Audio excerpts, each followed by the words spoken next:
So we've all heard the expression love is blind, right? And it's a really well-meaning sentiment. There's a lot of real purity in the intentionality of that statement. It's all about being able to receive someone beyond what we might be wanting to judge, beyond what the ego might be wanting to judge, and receive their heart with our heart. But what if love was actually so blind that it didn't even know why it was loving? And what if love wasn't actually love at all, but a series of choices that were scripted and rehearsed? Nod when someone's speaking, stay quiet, allow them space, smile, say all the right things, say what they want to hear, and we're done, right? But is that really love? Nah, it's not. It's not love. Because love isn't a series of choices that are just strung together to elicit an outcome, right? Love isn't a mental exercise. Love is a felt, experiential exchange with someone. And so how deep is your love? How deep is your love really? Here's the thing. You can't fake it till you make it. And here's why. When love is reduced to a series of choices that are just scripted with no real basis, no real foundations in the heart, they're essentially just a form of transaction, right? We're in an exchange with someone, we receive a prompt, someone says the magic words, it's time to use my script. We use the script. It's just kind of obligation, isn't it? And so within that obligation, there is condition. Within that condition, there is a certain sense of agency and there is a certain essence of ego, which is necessary to initiate love. Like, this is the integrated ego piece coming in now, because ego is necessary to enact love. But what I want to bring in here is when love is completely rooted in the ego, right? And that's all love is, when it's purely in the mind and it's purely constructed in the mental realms rather than the heart, the intentionality isn't pure. And it's not the same essence of light that we create when we give from the heart. And I've got this example which I want to share with you. I'm just going to read this off Perplexity because there's some science here and it's pretty cool. And I think it really ties all this together. So if you think about, I'm just going to pull this up again. Where is it? All right, here we go. So I've been thinking about egoic love versus heart-based love in this sense. You can liken it to UV light, right? Ultraviolet light. So we can get UV light from a tanning bed and we can get UV light from sunlight. Both contain UVA, right? And both can tan us. But there's another form of UV light, which is UVB, which is the part of the spectrum in the ultraviolet end of the spectrum, which gives us vitamin D. You can't get that from a tanning bed unless you go to a very specialized bougie salon that has those types of beds. They're not commercially available. They're not really readily available en masse. So we can go and get a tan from a tanning bed, but we're not really going to get the full spectrum benefits that we would as we would if we were to go out and be in natural sunlight. So bringing that back into egoic love versus heart-based love, there is a catch constantly being in egoic love. If we're just giving in that way and initiating without being anchored in the heart, eventually when we enter into like certain seasons of uncertainty in our life, when things get tough, it's autumn, it's winter, it's shadow season, we're on the descent, we're on the spiral, we're being challenged. Those scripts that we have that work when it's cool, in the summer months, when everything's all good, they begin to decay. And they decay as the leaves decay. They decay as, things just die, right? Things go through a natural cycle of birthing and dying off. And there's only so long that rehearsals will work, right? And so eventually, when we're in an exchange with someone, we might receive something that we've received 100 times before. And we're just going, oh yeah, I can hold space for that. That's all good. Thank you for sharing, blah, blah, blah, blah, blah. And we'll say the things, we'll like nod, we'll smile, and we'll be patient, kind of be patient, and we'll hold space until we receive that same thing. And the ego decides to kick back. And oh, does the ego kick back? Because there is no why of this love, because there isn't a great heart of intentionality, one day the ego will go, why the fuck am I doing this? And all of a sudden, the autonomic nature of the subconscious will go boom. And when we receive whatever we receive in exchange from someone, we'll find ourselves saying something in reaction, like really, really triggered, and we'll push back and we'll be aggressive, visceral, maybe violent, maybe abusive. Definitely not the way that we want to act, right? So where does that leave us? That leaves us going, what did I just do? What did I just do? Because we're kind of witnessing ourselves making this choice, but it's so quick and it's so autonomic.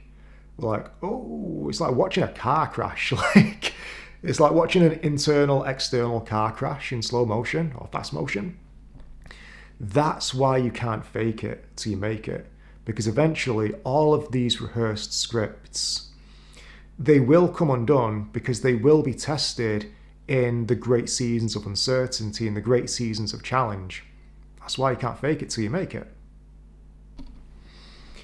And so, how deep is your love? I mean, that's the question that I'm asking on this video.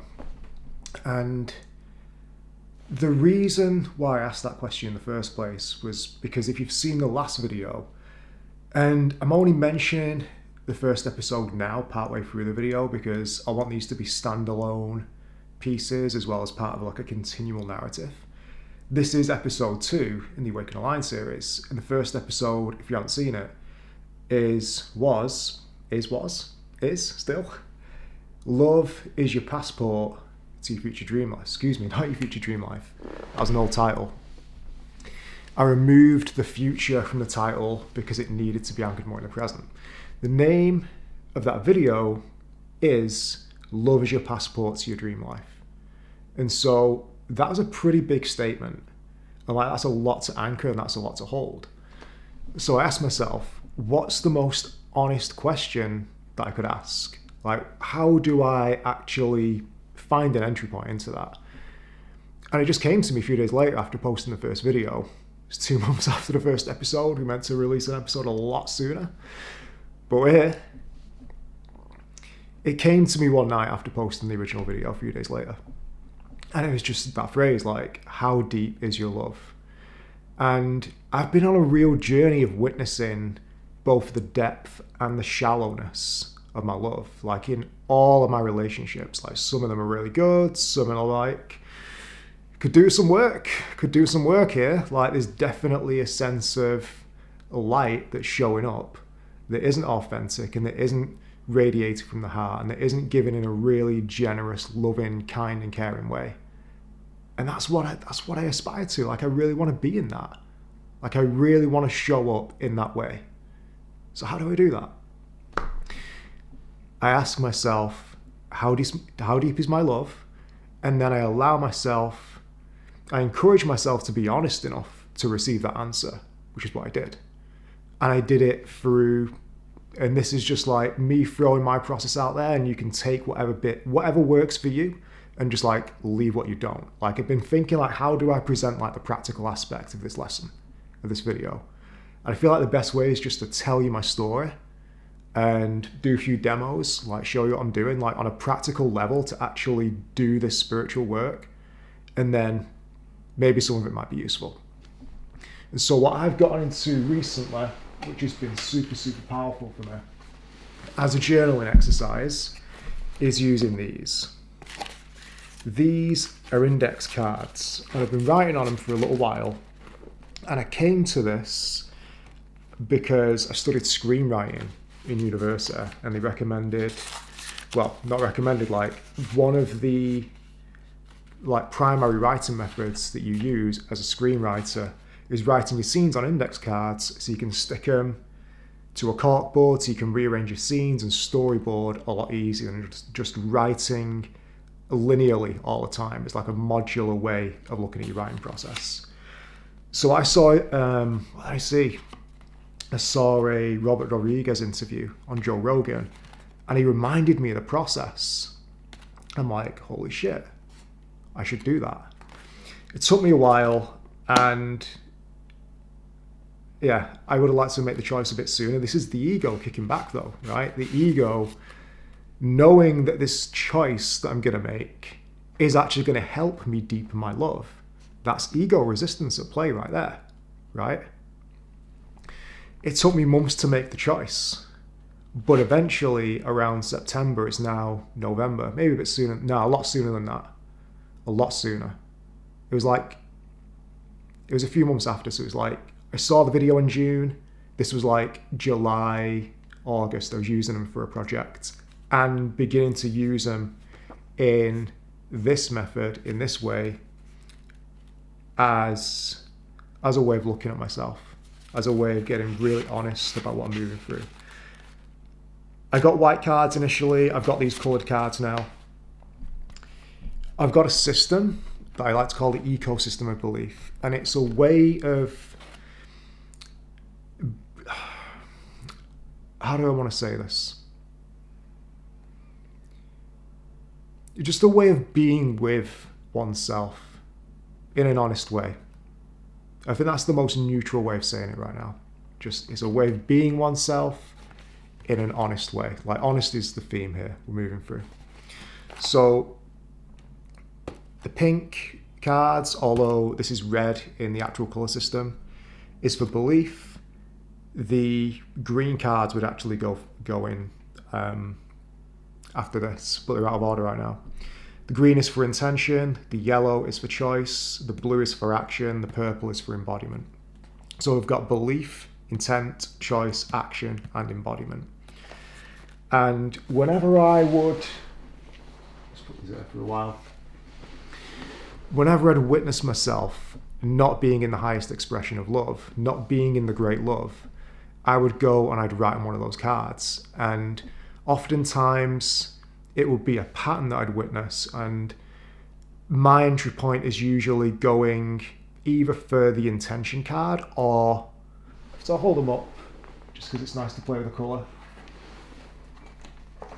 The intention card, which is the green card, and the embodiment card, which is the purple card.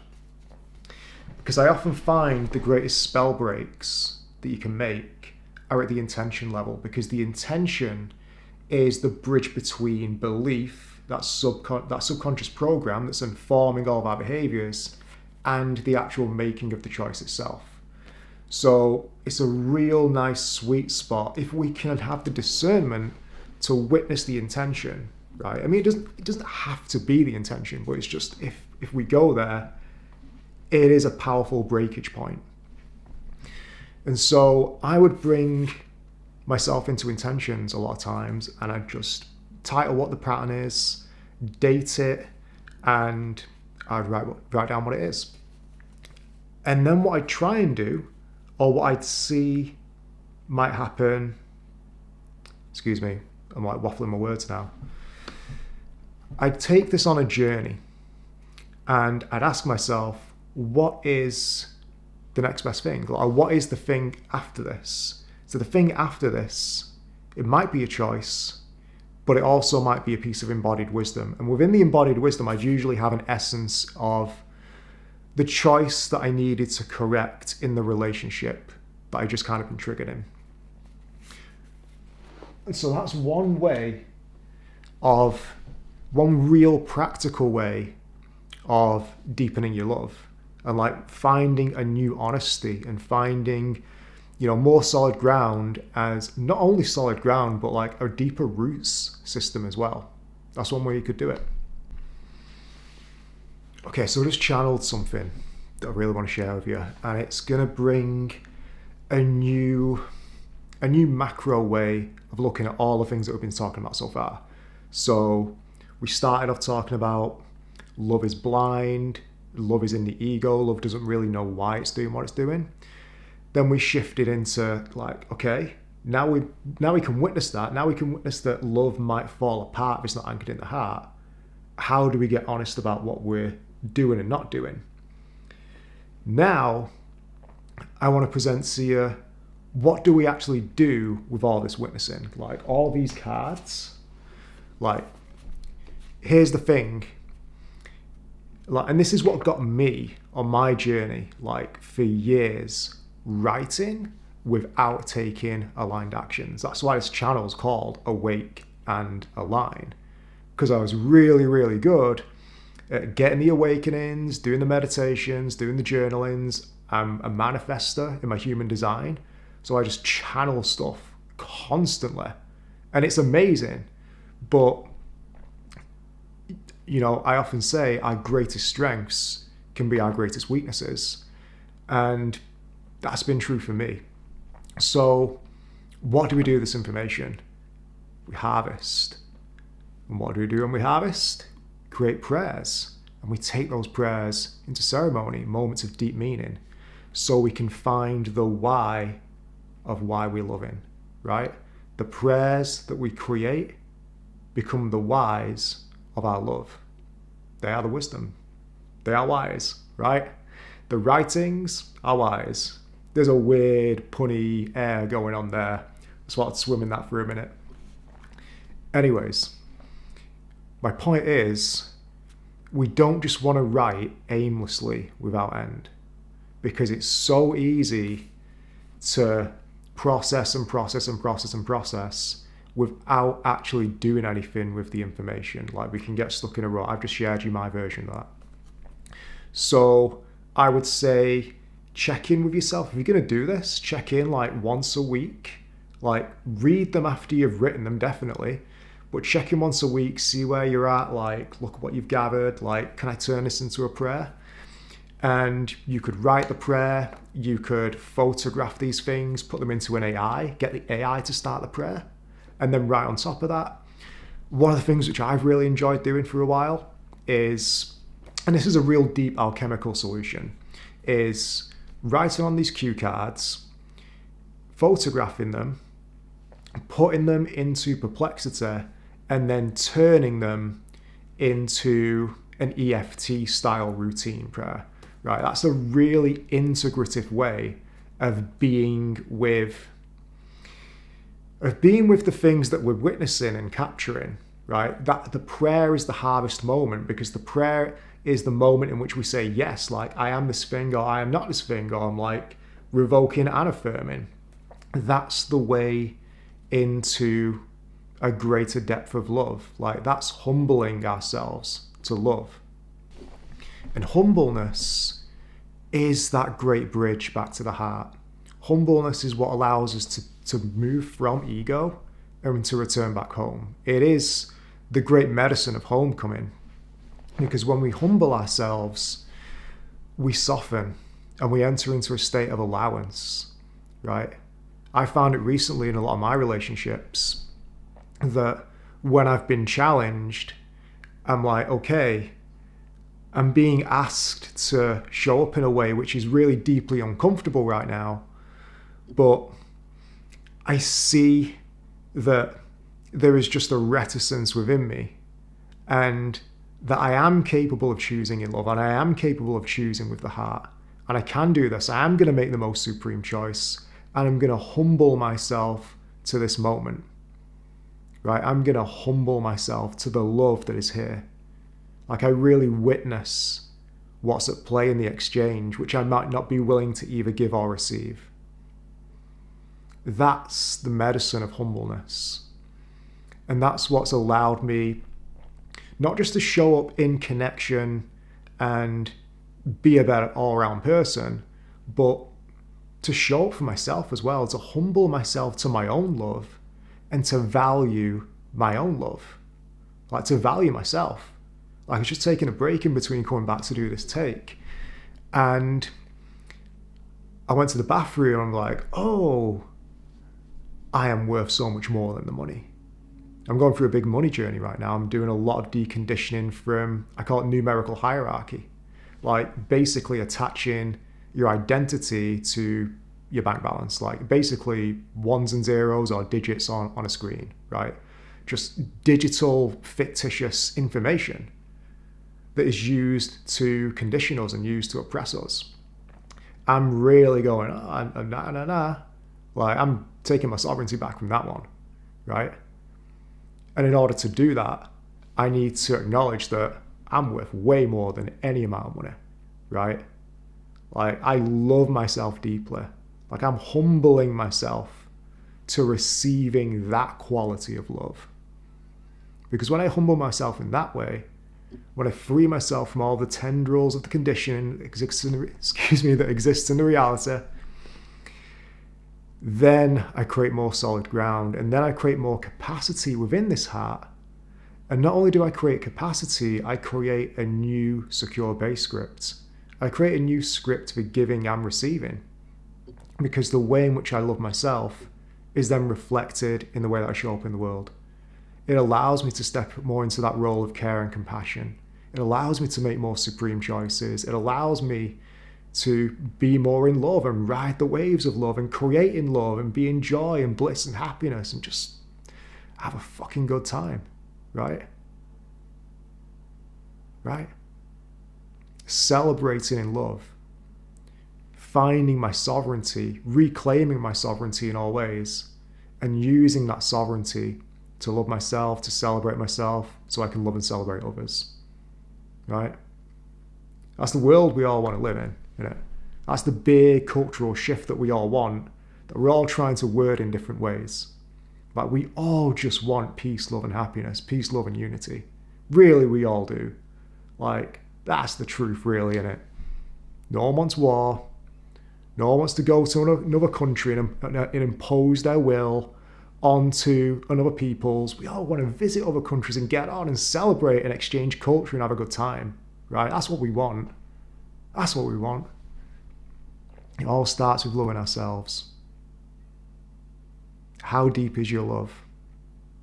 How deep is your love? How much can you humble yourself? How honest can you be with yourself? That's the great love. That's the great love. That's the rhythm. That's the rhythm. Yeah. Lots of love. Take care.